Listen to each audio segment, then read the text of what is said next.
নমস্কার, world news বাংলায় আপনাদের স্বাগত। কেন্দ্রীয় সরকারকে আলু চাষিদের ভর্তুকি দিতে হবে। দেশের বাইরেও উদ্বৃত্ত আলু রপ্তানির ব্যবস্থা করতে হবে, এই দাবি উঠল এবার সিঙ্গুরের মাটি থেকে। সিঙ্গুরের রতনপুরে স্থানীয় বিধায়ক তথা রাজ্যের কৃষি বিপণন মন্ত্রী বেচারাম মান্নার খাস তালুকে এসে বিজেপির কিষাণ সেলের সভায় উপস্থিত থেকে শুভেন্দু অধিকারী অভিযোগ করেছিলেন, মমতার সরকার ভিন রাজ্যে আলু পাঠানো বন্ধ করে আলু চাষিদের শেষ করে দিয়েছেন। গতকাল ওই একই জায়গায় সভা করে বিরোধী দলনেতাকেই যেন পাল্টা জবাব দিলেন তৃণমূল নেতারা। আলুর দাম নিম্নমুখী, প্রতিবাদ স্বরূপ রাস্তায় আলু ফেলে বিক্ষোভ দেখিয়েছিলেন বিজেপি, আর এই ঘটনাতেই চাষিদের অপমান হিসেবে তুলে ধরেন তৃণমূল নেতৃত্ব। সিঙ্গুর ব্লক তৃণমূল কংগ্রেসের এই প্রতিবাদ সভায় রাজ্যের দুই মন্ত্রী প্রদীপ মজুমদার ও বেচারাম মান্না, হরিপালের বিধায়ক করবী মান্না, চাপদানি বিধায়ক অরবিন্দ গুইন, হুগলি জেলা পরিষদের সভাধিপতি রঞ্জন ধারারা উপস্থিত ছিলেন। মন্ত্রী বেচারাম মান্না বলেন, সিঙ্গুর কৃষকদের আন্দোলনের পীঠস্থান, সেখানে প্রধান ফসল আলু, আর সেই আলু আমাদের আহার দ্রব্য, অর্থাৎ মা লক্ষ্মীর আশীর্বাদ। আর এই মা লক্ষ্মীর দ্রব্য পা দিয়ে মারিয়েছে, মা লক্ষ্মীকে সিঙ্গুরে পা দিয়ে মারিয়ে গেছে বিরোধী দলনেতা। এরা বাংলাকে অশান্ত করতে নেমেছে। মা লক্ষ্মী, মা সরস্বতীকে এরা সম্মান দেয় না। কটা এই এলাকার মানুষ ছিল, এলাকার একটা চাষিও উকি মারেনি। বিজেপি মানুষকে বিভ্রান্ত করছে। নাসিকের পেঁয়াজ চাষিদের মতন আলু চাষিদেরও ভর্তুকি দিতে হবে। শুভেন্দু অধিকারী সম্পর্কে বেচারাম মান্না বলেন, শুভেন্দু তো কৃষক আন্দোলনে জড়িত ছিলেন, এখন ভোল পাল্টেছেন।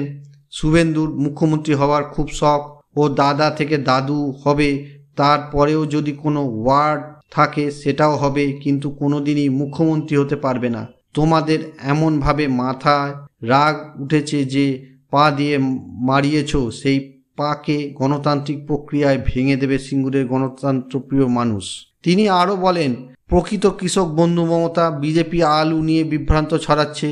এবারে আলুর উৎপাদন হয়েছে 142 টন, অতিরিক্ত আলু উৎপাদন বাইরেও তাই। রাজ্যে রেকর্ড পরিমাণ হয়েছে। গত বছর এখানে আলুর দাম মানুষকে 45 টাকা কেজি খেতে হতো যদি না মমতা ব্যানার্জি হাল ধরতেন।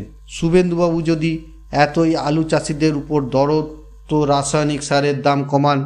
2019 সালে যে সারের বস্তা 1100 টাকা ছিল, এখন তার দাম 1850 টাকা। জবাব দিতে পারবেন শুভেন্দু? হঠাৎ করে কৃষক দরদি হয়ে আলু মারাতে এসেছিলেন। কুকুর ছাগল ও ঘুরে তাকায় না 150 কৃষক ছিল না। তার কথায় বলেছেন, ক্ষমতায় এলে সিঙ্গুরের জমিতে কারখানা হবে। আপনার বাবার জমি তো চাষিদের, জোর করে চাষির জমি নিতে এলে আবারও আন্দোলন হবে বলছে বেচারাম ডাকাত।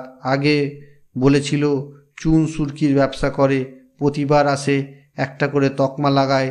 যেদিন বেচারাম সত্যিকারের ডাকাত হবে সেই দিন অধিকারী পরিবার থাকবে না। বেচারাম আন্দোলন করে উঠে এসেছে।